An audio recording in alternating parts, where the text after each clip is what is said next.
So I myself have very sensitive nipples. I always have. And once I got a boob job, they're even more sensitive. Welcome back, one and all. Thank you for listening. If you're new here, this is the Totally Wholesome, Not Dirty podcast, and I'm your host, Molly Stewart. We define wholesome a little differently here, and my guests span everywhere from the adult industry to the vanilla side of humanity. If you haven't, please consider subscribing. Word of mouth is what helps this podcast grow. So share with a friend, leave a comment, download an episode, or anything you can to help with the algorithm. I release episodes every Monday, and if you're subscribed, you'll never miss an episode. You don't want to miss out on all the crazy conversations that evolve here. But that's enough from me, and let's get to today's guest.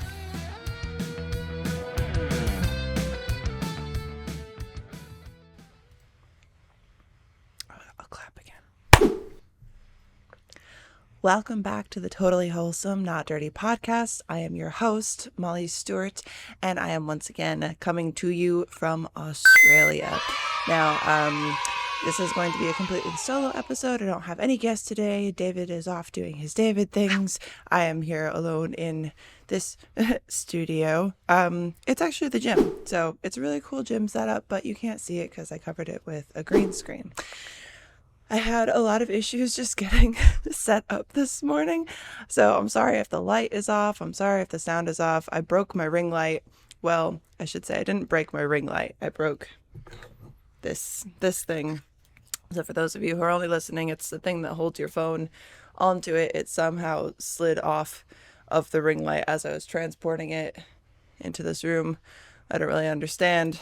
It's really cold outside right now. I did pick a horrible time to come to Australia. It's so cold. So for those in the States who may not know what this is, I didn't really understand what this was either. And now it's my favorite thing in the entire world. For those who are listening, it is like a fuzzy bag that kind of looks like the inside of an Ugg boot, like turned inside out. It's a hot water bottle. So it's just like a big rubber bladder that you boil water and then you pour it inside, and it makes everything very warm, and you can just hold it close to your body and try to gain warmth from it, because I don't know, they don't like heaters as much here or something. It's kind of interesting. There's no like HVAC, like central heating system in the house. It's just like some heaters strapped to the walls, which is pretty cool, but it is upside down land. So another update, I have driven a car on the road in Australia, and I didn't kill me or my partner, which was super awesome. I was really proud of myself, and it's a little terrifying, but I'm trying new things every day. Things that stress me out, everything, it's a kind of per my conversation with David last time.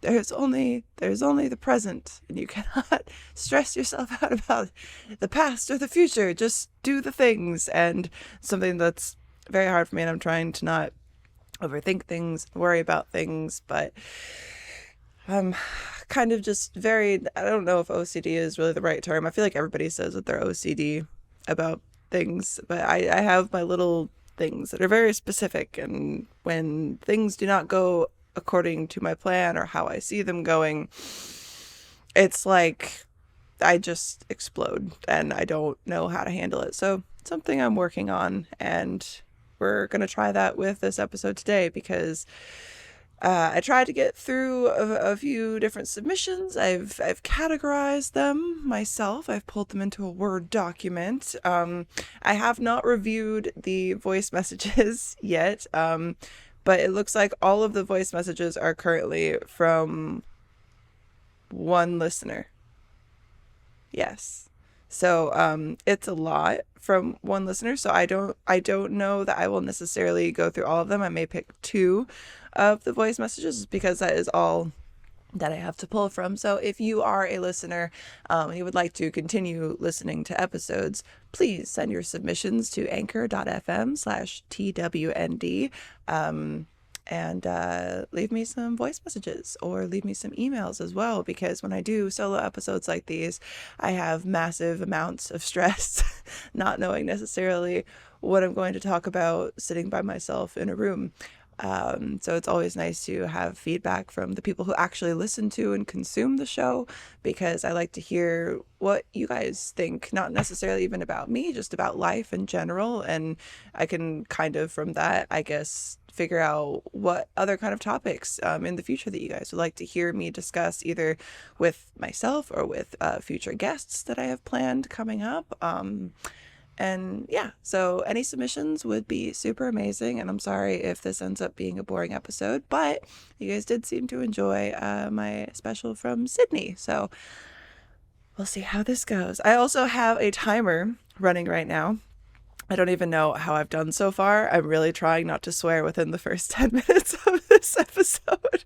So I thought I'd make a mental note to try something new, and I'm really going to try to actually monitor myself. So I'm about a little under 5 minutes in, so we'll see how this goes. And I hope that you guys enjoy this episode. So I think first I will get to, let me see, what voicemail do I want to begin with?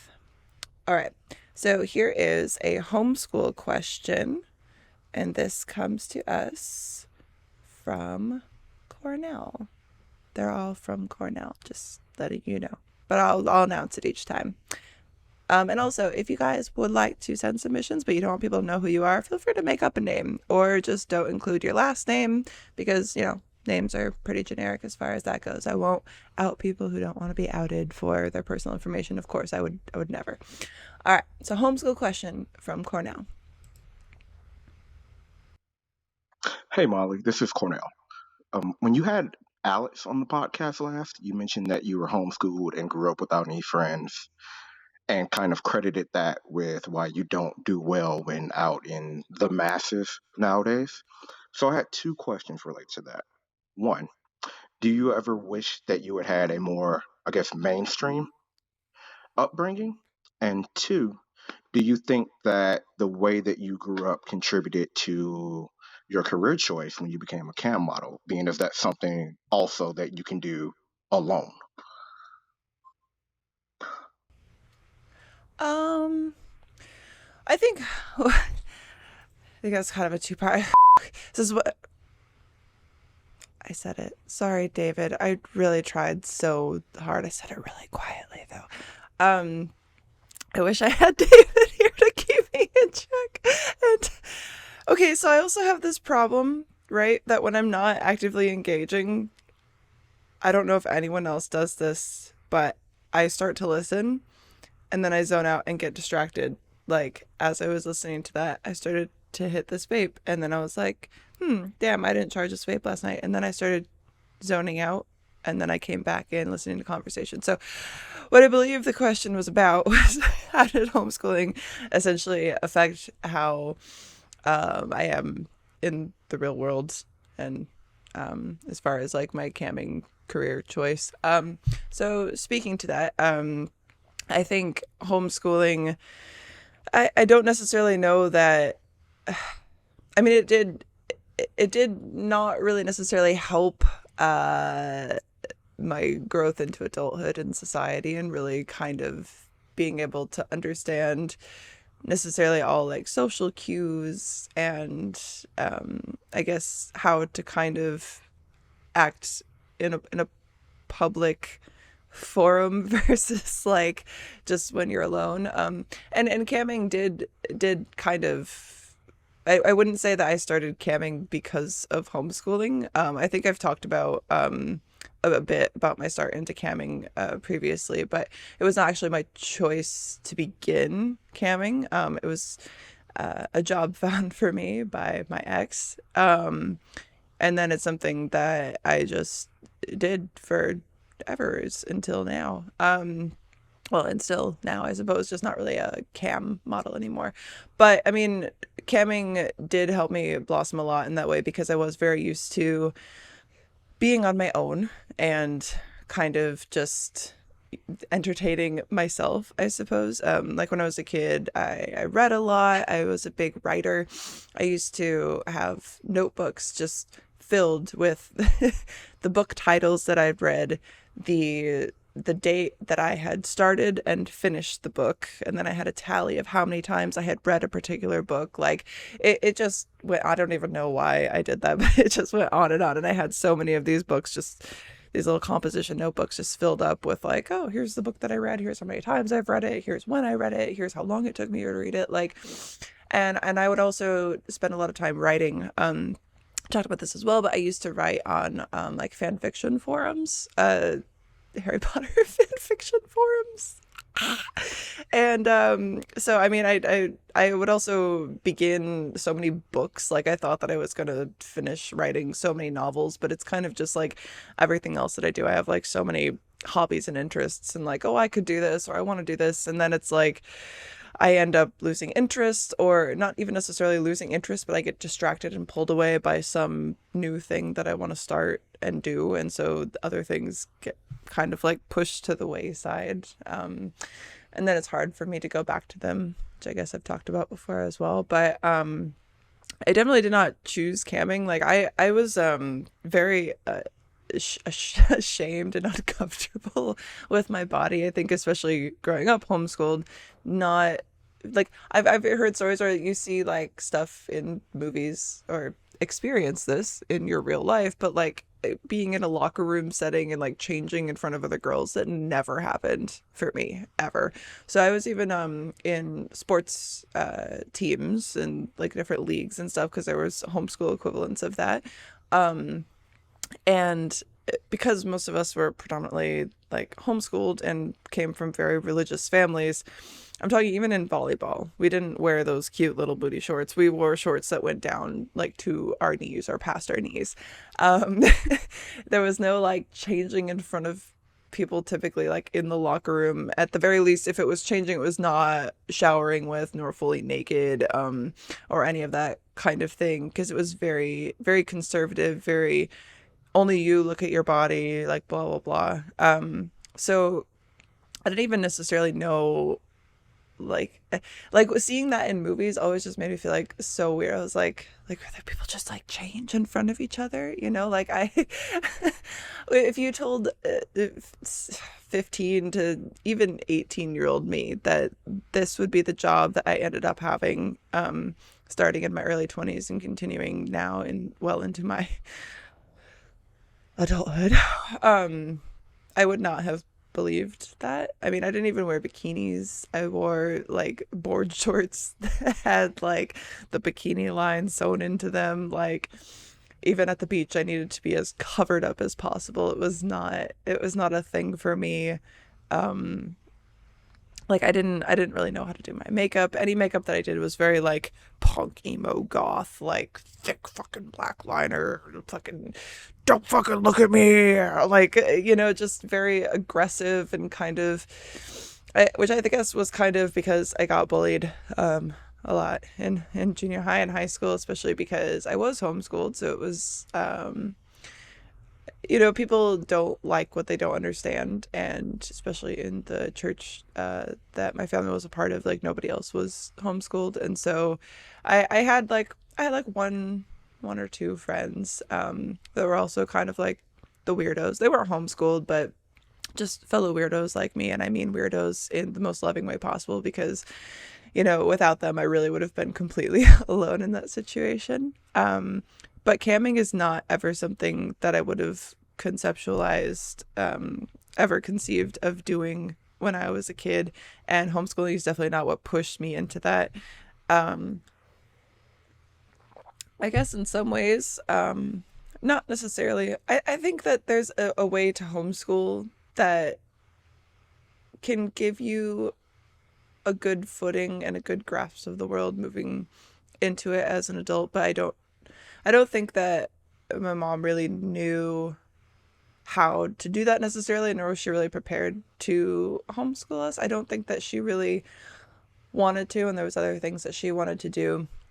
And I just think it depends on the person, it depends on the situation. But I think in some ways homeschooling kind of pushed me into situations that made me really want to have affection or to be liked. I'm like very much a people pleaser because less so now, but definitely more so in my earlier years.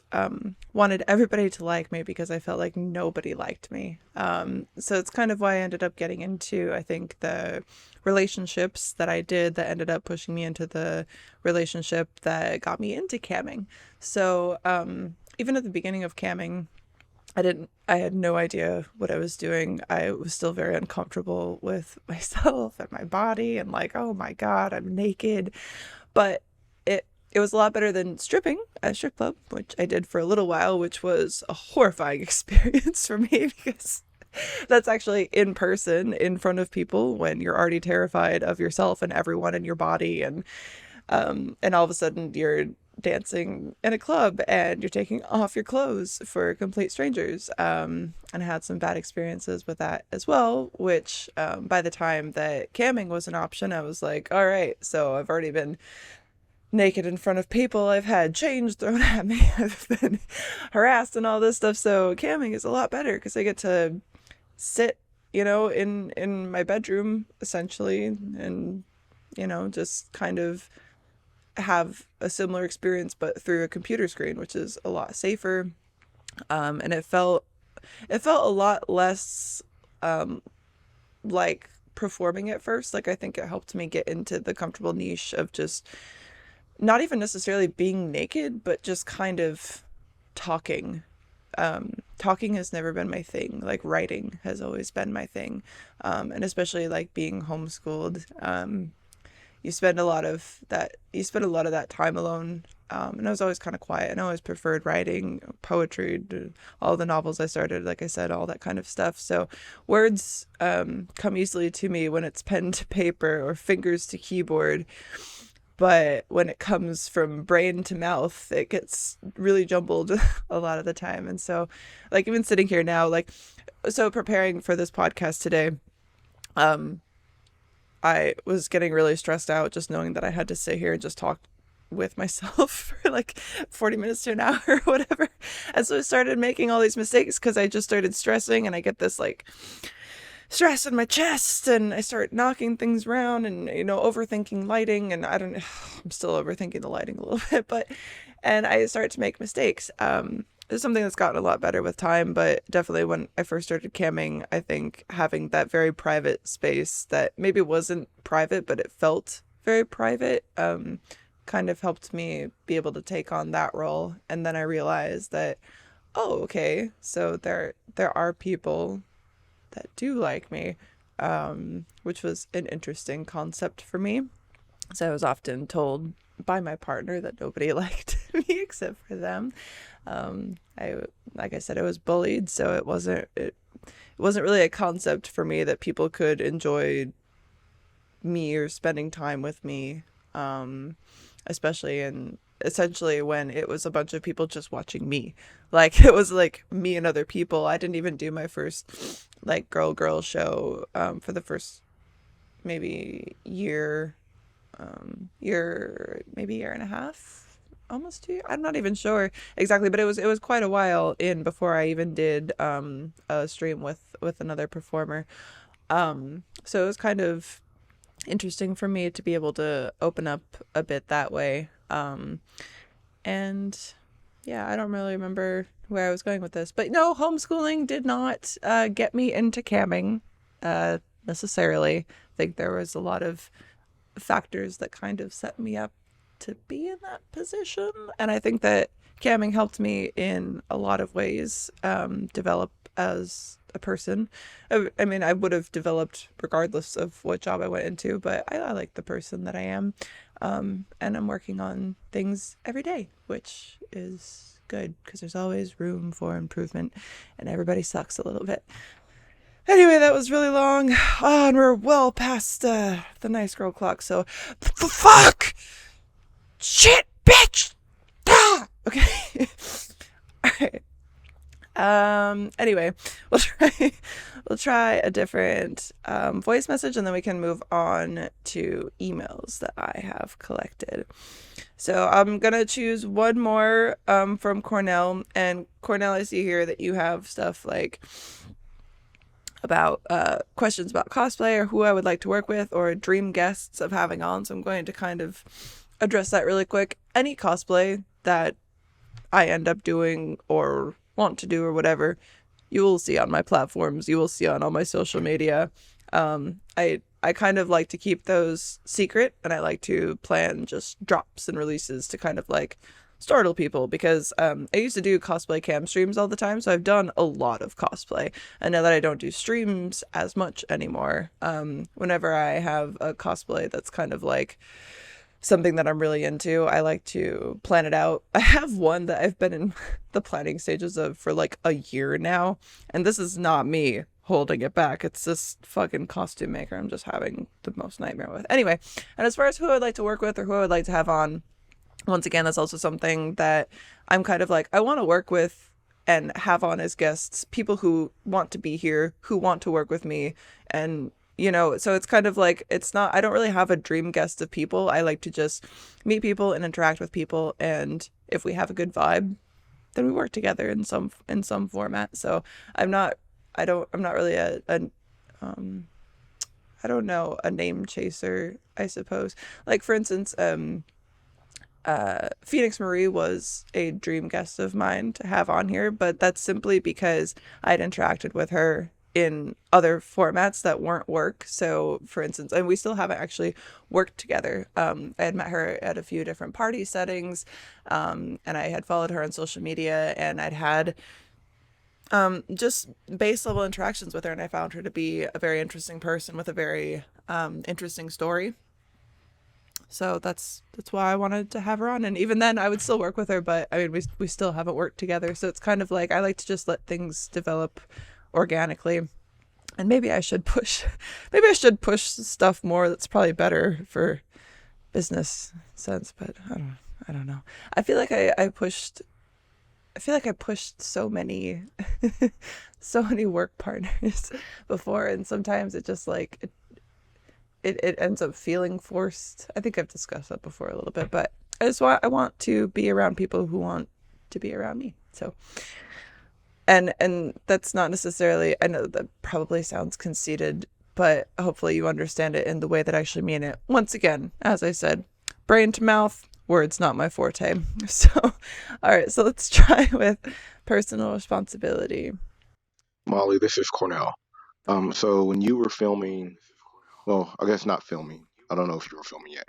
When you were live streaming last, you started speaking about personal responsibility, especially with regards to dealing with sex workers and adult entertainers, however you best want to describe it. And it reminded me of something that I ran into back when I was in high school. So I was an intern in the local state's attorney's office. And there was a dude who wrote in a letter complaining about the local strip club because they would ask him for money whenever he went in there. And he said it had gotten to the point where he refused to even bring in his debit card because he got so annoyed by it. And I remember all of the prosecutors were like, "Why the fuck are you in the strip club? Why the fuck are you in the strip club?" That's actually super amazing. Oh my god. So I'll probably get David to cut this in, because I'm not sure how well the sound from these is coming over here. I'm trying to keep my computer away from the microphone because the computer fan is loud. And anyway, so essentially, as far as personal responsibility, someone kept coming in to the office, I guess, and complaining that strippers were asking him for money. But you keep going to a strip club, and that is an amazing story. And I would like to speak to the other point as well about personal responsibility. When I speak to personal responsibility, and pretty much when I speak to most things, I feel like on this podcast, it is definitely not just to people in my line of work. Like I feel like the more and more that I do interact with people, and even outside of my line of work. It's something that's kind of everywhere. And I don't know why things have gotten in the way, but that story just makes me laugh because it's like people who comment on my social media like, ew, I hate this. Like if I post like fitness stuff and then people are like, we get it, you're into fitness, who cares? Well, I fucking care. It's why I'm posting about it. But once again, like, it comes back to all these different things. Or like if you get the religious people who post on your stuff like, oh, you're gonna go to hell because you show your titties, or any of that stuff. It's like, you don't have to look at it. That's on you. Like, and the more that maybe people just don't understand this, the more that you interact, right, with content on social media, especially things like TikTok and even Instagram, the more you interact on those posts that you say that you hate, the more you're going to get shown them, because the algorithm thinks, oh, you spent a lot of time on this post, you commented on it, you shared it to somebody else because you were enraged, blah, blah, blah. You really like this. It's going to keep showing you more of it. So if you don't like something, don't engage with it. Or there's also this fun little option, right? I think it's like 3 little dots or whatever, but you press on it, you can Google it. Google is a thing that exists to help you learn things in life. And you can choose, this does not interest me. And it will show you less of the things that you're not interested in. So I just thought that was some fun food for thought for people who don't like things but continue to leave shithead comments on them. So thank you, Cornell. I really enjoyed that story. That makes me laugh so much. Why do strippers keep asking me for money? Because you're at a fucking strip club, you dumbass. All right. So I'm going to get into the emails now, but I'm going to take a brief intermission to roll some beautiful ball shaving MANSCAPED ads. Roll that footage, David. Gentlemen, sweaty sack summer is fast approaching, and it's time for you to prioritize the comfort of your family jewels. The sponsor of today's episode, Manscaped, has spent 2 years designing the most comfortable boxer briefs out there. I've had the honor of testing these out on my man, and I can say they're the most comfortable underwear fabric that I've felt. In fact, I may have to steal them for myself.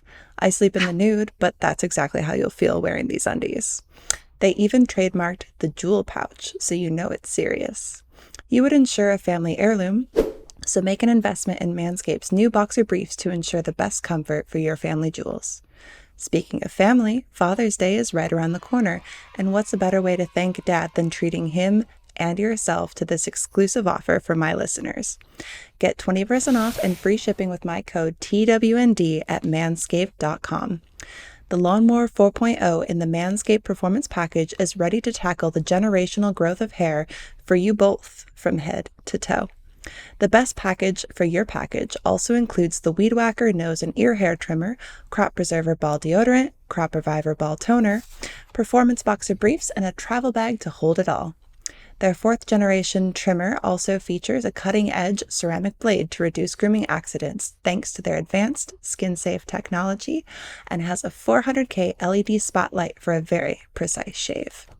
The Lawnmower 4.0 is also waterproof, so shaving anywhere is easier. We all know dads love comfort, and the new Boxers 2.0 from Manscaped are the perfect way to save every father from uncomfortable heat. This gift is a hit for any daddy in your life.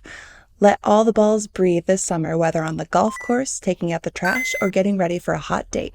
Don't show up with a sweaty sack. Get 20% off and free shipping with my code TWND at manscaped.com. That's 20% off and free shipping with code TWND at manscaped.com. Treat your dad, or have the ladies calling you daddy, with Manscaped. Welcome back. So I took a little pish, and I was just thinking, it's really so weird. So I listen to podcasts, right? I love podcasts. There's so many I listen to. I barely even watch shows anymore. Every time I get a question sent to the podcast. So if these are questions that you're asking, just pay attention to what I'm about to tell you right now. And also, you should have listened to other episodes as well, because I've talked about this multiple times. So As far as TV shows, currently have not found anything that's like holding my attention. Movies, can't even sit through them. So I keep getting like messages about like, what's your favorite show? Like, what do you love to binge? And I don't have anything.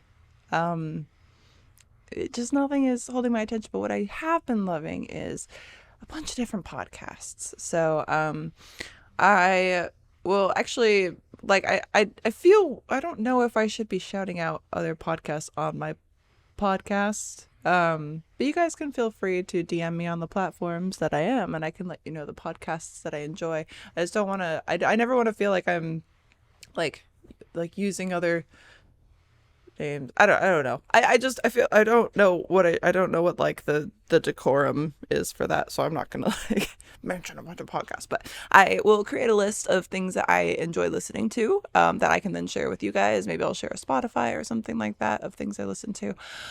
But regardless, not been as much into TV and movies lately. So if you're gonna keep asking those questions, I probably won't answer them much again because I have nothing really much to say about that. But I enjoy listening to people talk in different conversations and, all of that kind of stuff. So I was thinking while I was taking a piss, this is really long-winded and I'm getting back to it. Like every one of them almost, right, has like someone, even if it's like a primarily solo podcast, they have someone in the booth, as it were, to like feed stuff off of. Like, even if you have a question about something, or it's like, hey, is this, you know what I mean? Like, and I don't have that, and it makes me feel even crazier because it's not even camming. So even doing the live stream of this, I felt so much more comfortable than doing this right now, because maybe I have to like wait to get your guys' reaction or feedback on something, but then I kind of feel like I have someone there keeping me on track. But I think it'll be really fun to bring Laura on for more episodes when I'm back, because I feel like I'm just really not that interesting on my own, or I start overthinking things as I'm doing the episode. And if I can have someone to kind of ground me, probably help a little bit more. David, I wish you weren't so far away. All right, moving on to, I'm so sorry. Moving on to the emails that I have collected.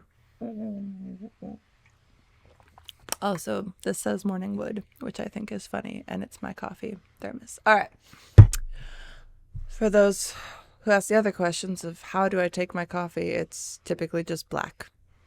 Just black coffee. Black like my soul. I need it bitter. I need it to charge my day. All right. No milk. It'll make me poop myself. All right. So this is about spanking from Brandon from Connecticut. Hello. Big fan of your video content and huge fan of your podcast. Oh, thank you. And Instagram page. Thank you again. Your workouts are very inspiring and impressive. They're not, but I'm working on it. Thank you. I'm a bit of a spanko. Spanko? Is that an actual term? David, Google this for me. I'm just kidding. I'm Googling it myself. I just haven't heard of this term.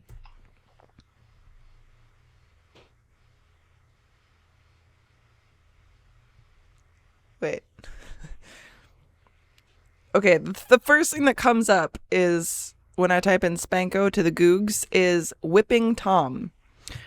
Whipping Tom was a nickname given to two sexual attackers in London, and he would sometimes accompany his attacks by shouting, Spanko. I hope that you are not a sexual attacker. I don't think that that's what you mean. I assume that perhaps you just enjoy being spanked, and that's what I'm going to go with, because I don't really like what Wikipedia is telling me that a Spanko is. So we're going to pretend that that doesn't exist. Okay, so I'm a big fan of spanking, and I can't help but notice you can administer one heck of a hand spanking. Is spanking something you'd like to incorporate in your personal life? And would dating a dude who likes to be spanked be a turnoff for you? Can't wait to hear your thoughts. I don't really. So I like butts. I like big butts. And I don't think I can sing these songs that I keep trying to like break in. I think that's like copyrighted somehow. I'm not. Anyway, I love butts. I do. I'm a huge fan of booties. Like, they're so fun to jiggle and to smack. And my man, every time I see it and it's just looking good, I just like to poke it out of nowhere. Which he doesn't like. Or I just walk up and just. But sexually, it's not like. So with women, for instance, I like to spank women sexually. But I also just like to spank for fun, just because I like butts and I like to hear some woo.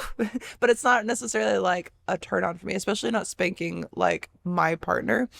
I enjoy being spanked by my partner. But for me, I just like to, like, maybe it's flirty, but I wouldn't necessarily say it's sexual. And for me, I'm not like, I just don't know if, I mean, if somebody, if I was with, like, for instance, if my partner now was like, I need to be spanked to come, I would be like, okay, like, I would do it. Like, I think it's not, but it's not necessarily like a huge turn on for me necessarily.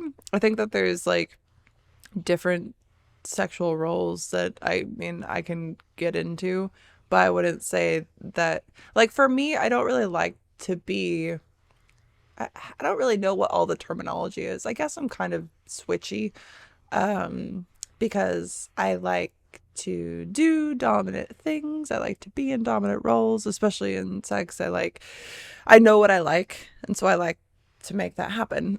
But I also, at the same time, like I said, want to be spanked, and I want to be thrown around and, you know, do that stuff. But especially with women, I like to be a lot more dominant.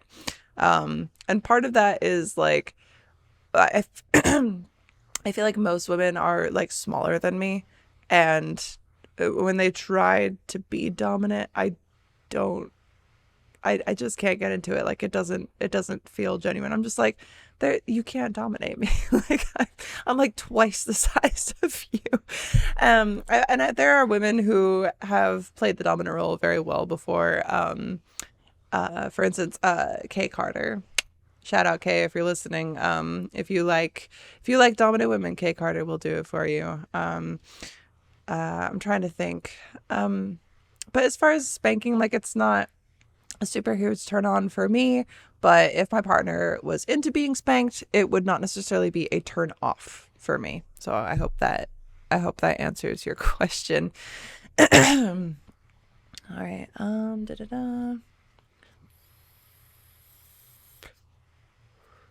This does need charge, if anyone was wondering. I wonder if I can do this. No, I'm not going to do that. You don't need this. There's not even nicotine in it. Stop it. Okay. All right. I get nervous when I talk for too long, and then I have that oral fixation. So maybe I'll just chew my nails instead. All right. So this is from River. Hello, Miss Molly. I love your show. Thank you. What you said about listening to podcasts when you were going through a difficult time hits the mark with me.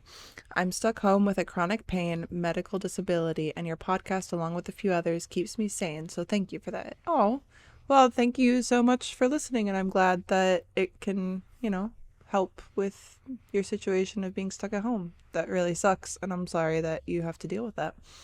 That was not part of the email. That was me saying something to River, so sorry if that was confusing. I really appreciate your sharing your background with us. Putting yourself out there naked and vulnerable requires courage, or just apathy. Getting yourself out of that abusive relationship required courage. I mean, I guess so. See, oh my God, I'm doing this shit again where people are doing the compliment thing, and I'm just like, well, if you fucking say so, I'm just a piece of shit. Stop being annoying. No one wants to hear you be self-deprecating all the time. But it's more funny when I'm self-deprecating. Now you're talking to yourself. All right. You quit drinking and focus on your mental and physical well-being. turned your whole life around despite a bad start. Now you own your home and you're thriving. I hope you're proud of yourself as you should be, and a fun personality, and you're funny.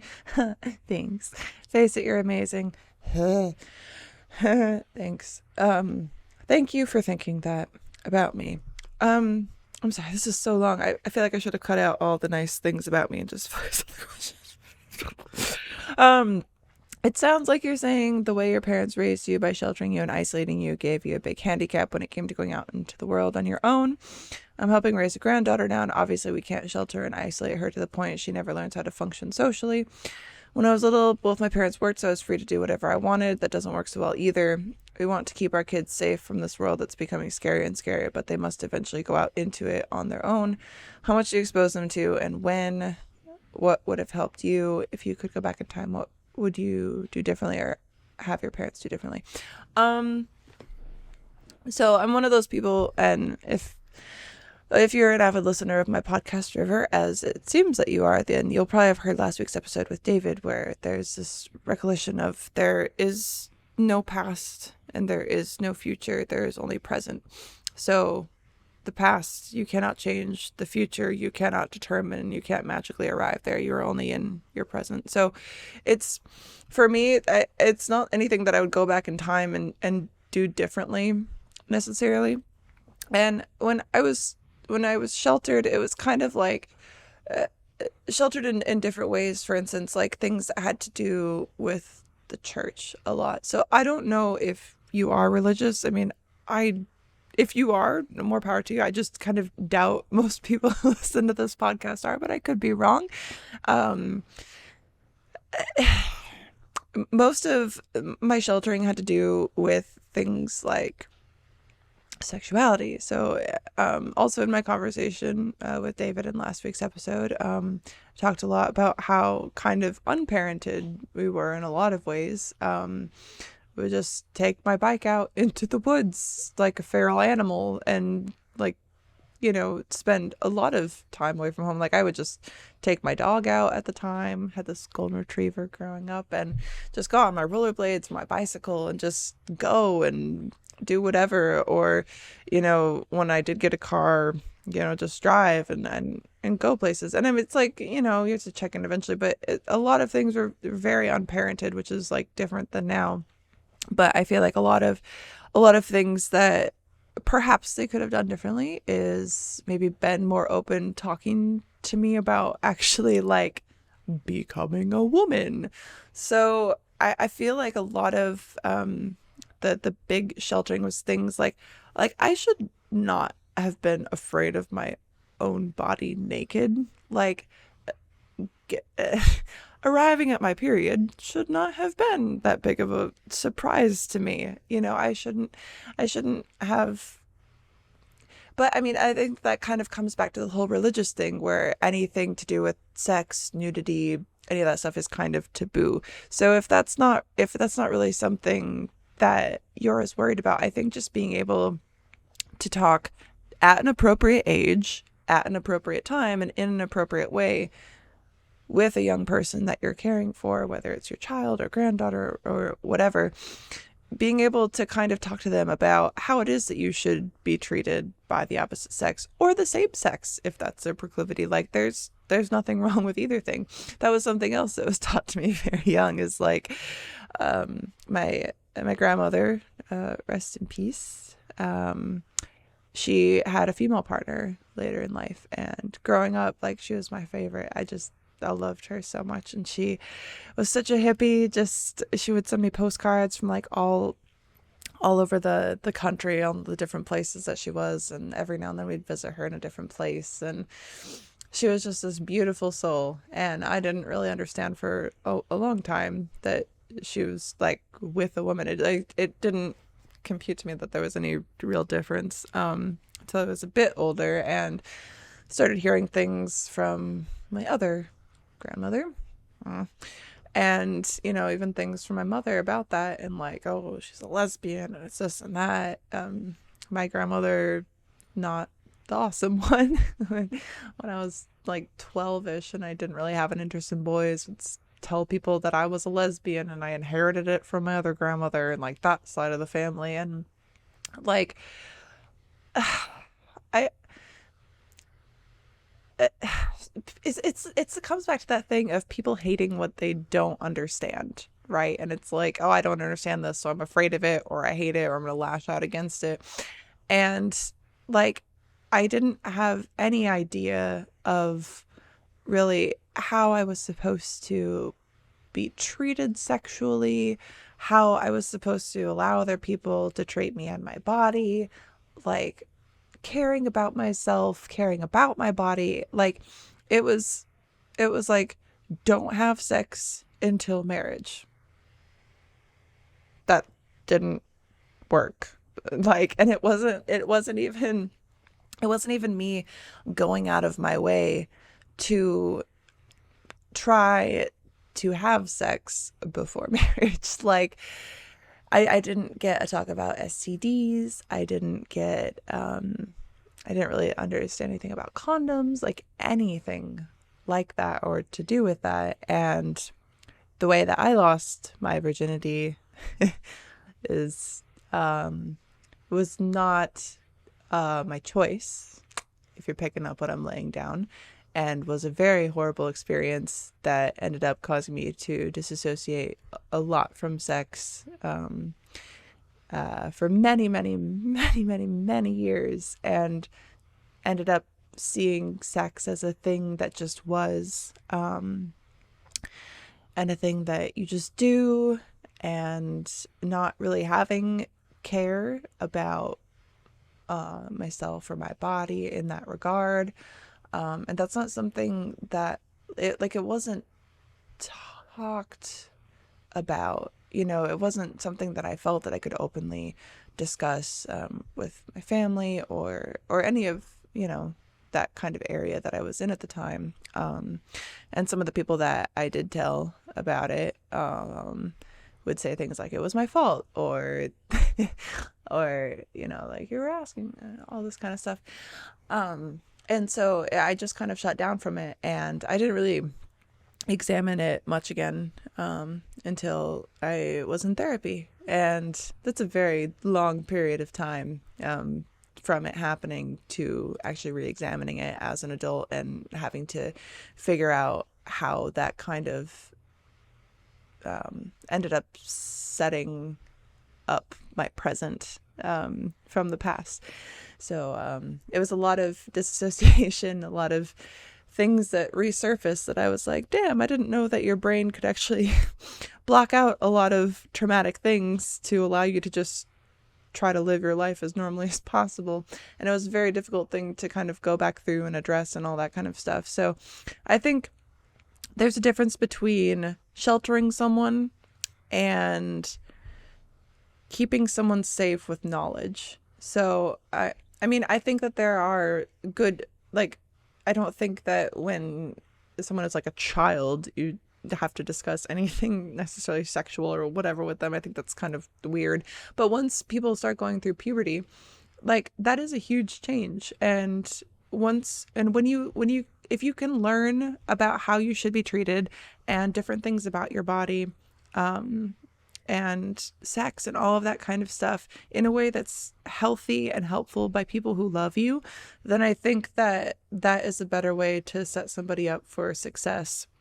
Because not only should you kind of have a basis for how other people should treat you, but you should have a base level of self-respect and value for yourself, for your body, for your mind, for everything that you are before you kind of head out into the world, and you don't have necessarily your family or the same friends like propping you up and helping you see things for how they are. Because once you hit adulthood and once you go to college or you move out, I mean, I'm not friends with any of the people that I was friends with in high school or college or or anything like that. And a lot of big life things change, and at the end of the day, you only do have yourself to fall back on and to rely on. And if you can at the very least, rely on yourself and respect yourself at some base level, I think you're going to have a lot easier time going out into the world and experiencing different people and traversing different situations. So I hope that answered your question. I feel like I talked for a really long time and it probably didn't make any sense. I don't know. Oh, okay. Fuck, I start panicking when I talk a lot for a time. Okay. Whew. I wish I had more coffee. All right. I titled this one Affinity for Girls. I think I just skimmed all these, so I'm sorry if reading them is long or whatever, but fuck it, it's fun. So this is from Mark. Hello, Miss Molly. I don't have much of a history. It's funny that people still call me Miss Molly because that was my cam name for so long. It's cute when I hear it. All right. Hello, Miss Molly. I don't have much of a history of watching porn in the past. I did that because there was quotation marks. Only the last 6 months or so. As I have become acquainted with people in the industry, I have had an interest in. I have been a photographer for more than 50 years, so I'm acquainted with the nude female form. Speaking of the female form, you have, and especially, I have never known anyone well enough to feel I could ask them questions about their breast surgery. Okay. My wife had cancer and thus lost both hers almost 20 years ago now. Oh, I'm sorry. Goodness. I have been told that you lose some, if not all, your feeling and sensation in your nipples. And is this true? If I'm ever lucky enough to caress breasts that have been enhanced, what advice would you give me?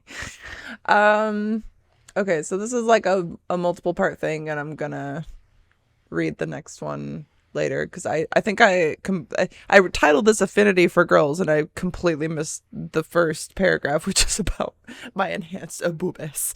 So I've heard that from a lot of people actually about like the losing of sensation in the boobs, and I don't know if that's just, I don't know how frequently that happens or if that's just something that people tell people so they don't get a boob job. Because so I myself have very sensitive nipples. I always have. And once I got a boob job, they're even more sensitive.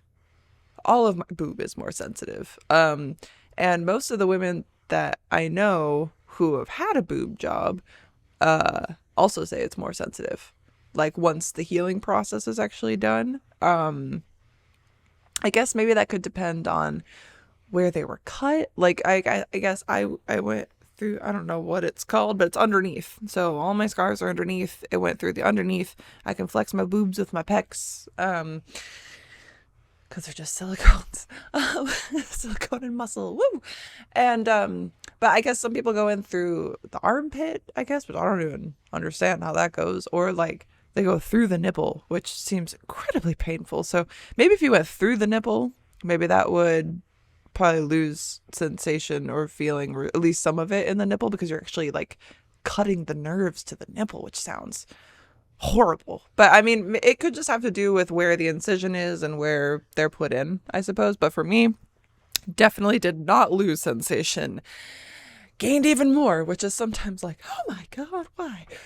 But it's still nice. So anyway, if you're ever lucky enough to caress breasts that have been enhanced, I suggest asking the person who the breasts belong to what they enjoy, much like with anything in sex. Don't just like do stuff. Just be like, what do you like? So it's all comes back to communication all the time. Just ask the person. Every boob is different. Every woman is different. Like there is no, I think there's this misconception. Like there is no end all be all to good sex, especially to like pleasing a woman. Every woman is completely different, which I even came to realize even more in recent years. Like what makes one woman come does not necessarily make another woman come. Like some women cannot get off from internal penetration. I can. I didn't know that they couldn't because I always have been able to. Not all women can get off by humping a pillow. I can. Some women can only do clitoral stimulation, and for some women, clitoral stimulation is like okay, but they have harder, deeper orgasms from penetration. Some women are all about the G spot, which does exist. Some women can get off purely from breast play, which I cannot do. And there's it's different strokes for different folks, literally. And it's like for guys, I feel like it's pretty much the same. Like the dick goes up and you rub it up and down, you suck it up and down, it goes up and down to the vagina. Like, it's pretty standard. It's pretty friggin' standard. But with women, it's like, okay, all right, so here's the difference. I feel like guys jerking off, guys coming, right? That's like an Atari joystick. It's pretty self-explanatory. And then with women, coming is like using a PC gaming rig. It's like, it's got the LED flashing lights. It has, these strobe effects that go crazy. It has, one of those one of the mice that has like all the different like programming keys that you can use for your fingers, like all the shortcut keys and everything. You're just like, and it makes no freaking sense unless you're the one that set it up.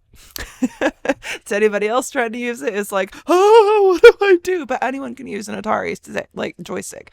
So it's all about figuring out the person that you're with. So if you are trying to please a woman, don't assume that just because you could please another woman that it's going to work exactly the same for this new person. So ask, figure it out, ask them what feels good. Anyway, so moving on from this one. Still the same from Mark. So I watched one of your videos today with yourself and Alex Cole. She's a very lovely lady, and I understand she lives near. Yes, Alex Cole is amazing. Your interaction with her looks so genuine. I didn't believe you were acting. Have you always had an affinity for girls, even from an early age, or did it come from exposure and interaction? So definitely. So with me, especially when I'm creating my own content, I mean, oftentimes in like mainstream films that I've done, it is genuine as well. But I feel like sometimes there are women who are not into women and they do girl. I have always kind of been into women. I prefer men. I just do. But I have always had some sort of affinity for women. Like, and it depends on the woman too. And it also depends on the connection. So like for instance, Alex Cole and I vibe so very well. So we have an amazing time on and off cam. So like, she's just a wonderful person to talk to. I like vibe off of her mind so very much. Like, just her personality is fantastic, and she is also a very sexual person like me, and she gives as good as she gets, so it's like a very fun time, and it never feels forced because we're both there to basically bring each other pleasure, which is amazing. But sometimes I go in and I really enjoy giving pleasure. So when I can go into a situation and I am very communicative, like, what do you like? What do you not like? And I can still just tell that they don't want to be involved in what's going on, then, I don't fake my giving it, because I really try to make it an enjoyable experience, especially when someone like isn't necessarily into women. I'm like, I'm going to try to make this as easy and seamless and nice for you, hopefully, as possible. But then on the receiving end, it's not always the same. So you got to fake it a little bit for the cameras. But that's one of the reasons that I really enjoy more making my own content now. Because, most of the people that I make content now with, I hang out with first, I have on the podcast, I get to know a little bit, and I can kind of tell how we're going to vibe sexually.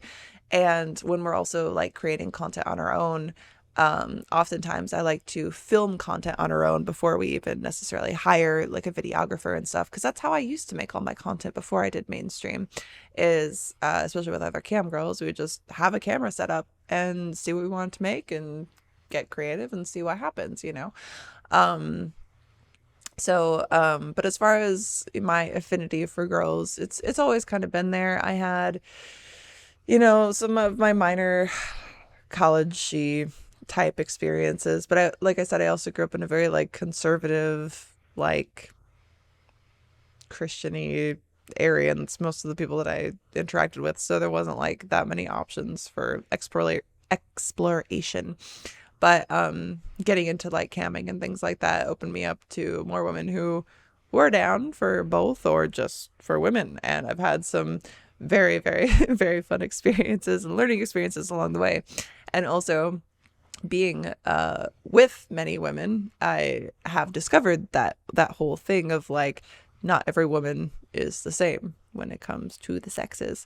So it's like there's a different way to tune everyone's clock, as it were. And I can really tell now when someone is into women versus acting like they're into women. So but definitely the more exposure and interaction, I guess, from the industry definitely helped me kind of more figure out my type, which is not even necessarily a type, but it's kind of like, I feel like for me with women, don't get me wrong, like I am so attracted to women, but I'm kind of more attracted, I guess, like to notice a woman to a certain type, right? However, when it comes to actually having sex with women, I'm more on the vibe with like the personality. And if I vibe with your personality, then fucking everything about you is sexy. So, but that's kind of, I feel like that's kind of how like a lot of people are, or I guess maybe not. Maybe it is, less people. That the whole thing, different strokes for different folks. But it's definitely my thing, and I think that's kind of my thing with men as well. So, what it comes down to, the most important thing for me is personality, even if I'm fucking you. So, all right. So we'll move on to John Saul. Longtime fan, first time questioner. What's the sexiest thing you've been able to do now that you're on your amazing fitness and exercise regimen that you would not have been able to do before? I know it turns me on about all your work, but I'd love to hear about a special experience that it has given you. Honestly, like, I don't... What's the sexiest thing that being fit? My thing is like, okay, so I've talked about this in more recent episodes. I think this is an older email that I was kind of saving for this trip. So I made a realization that I've kind of always been marginally fit.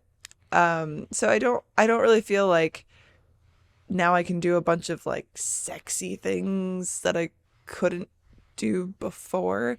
I think the biggest thing from going on this kind of fitness journey thing is the giving up of alcohol, which has helped my mindset a lot. It's also helped me be a lot more consistent, which is really cool. But I'm also just a lot more generally positive not drinking. So that's pretty sexy because I don't have like mental breakdowns all the time, just like sometimes. So that's really cool. It's a lot. I feel a lot sexier when I don't, feel depression all the time, which is really cool.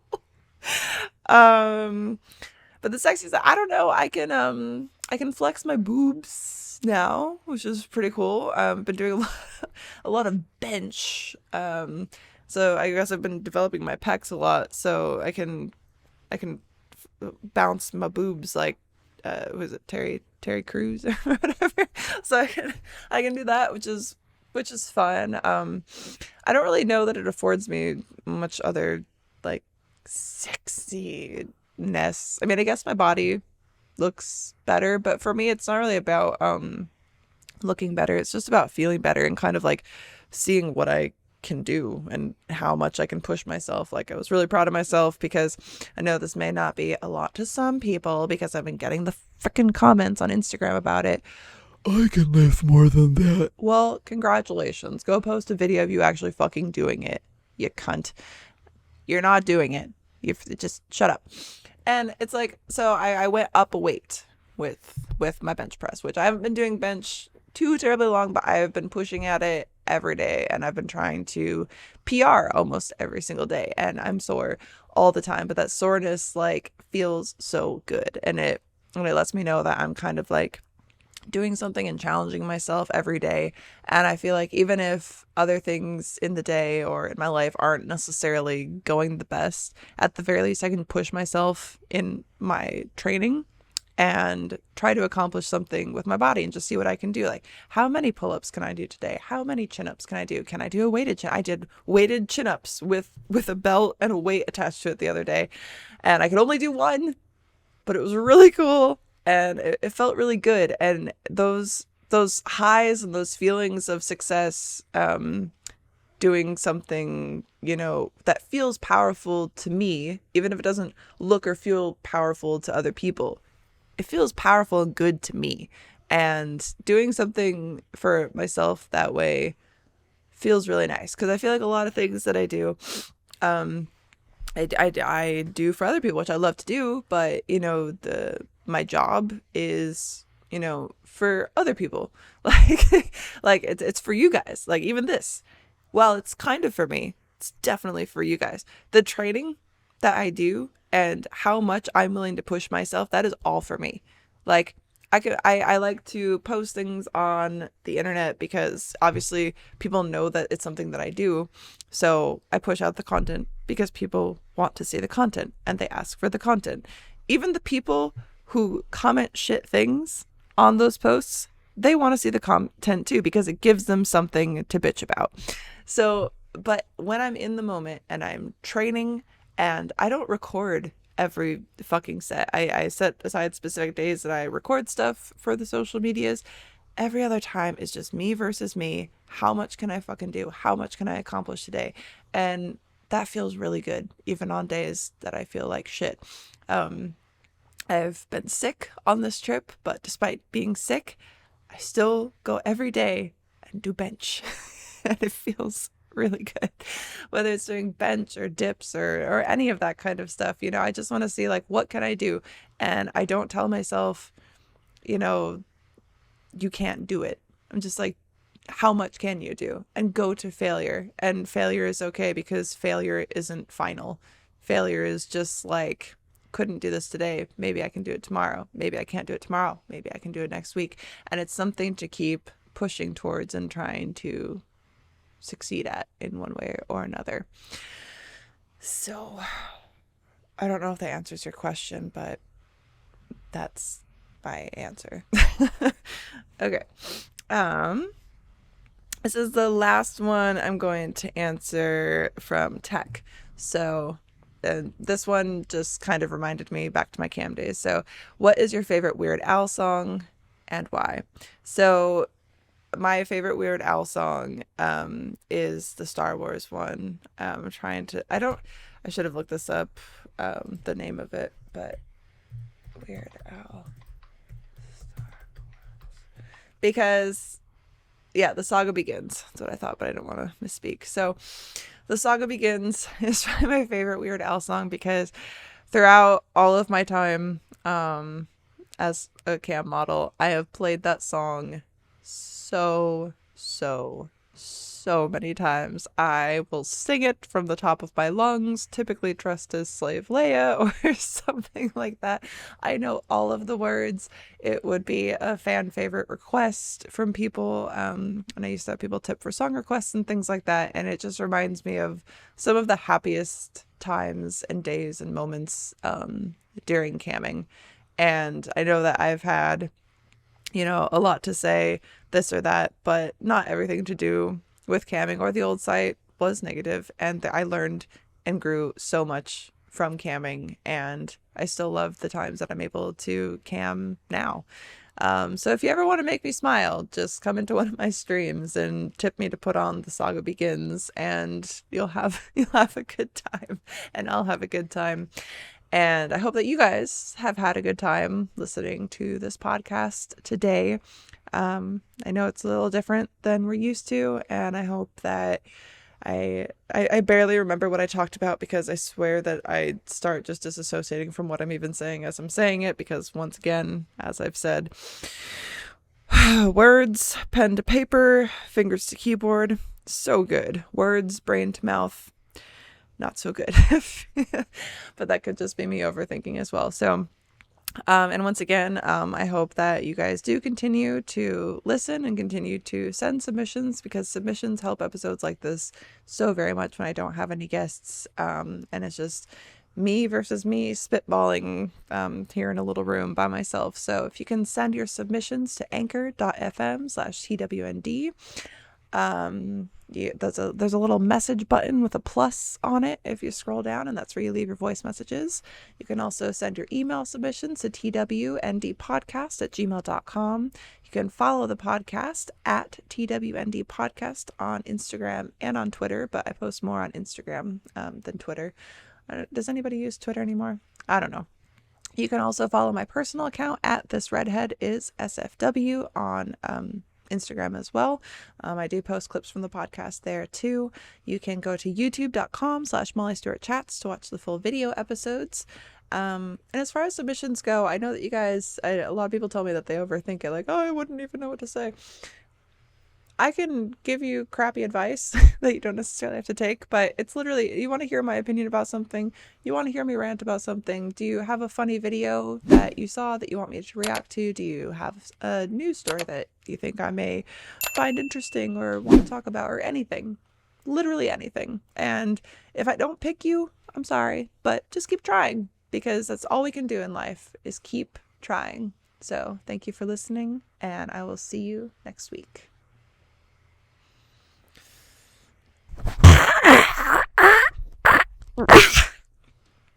I hope that was okay, David. Okay, I'll stop now. I hope that was okay.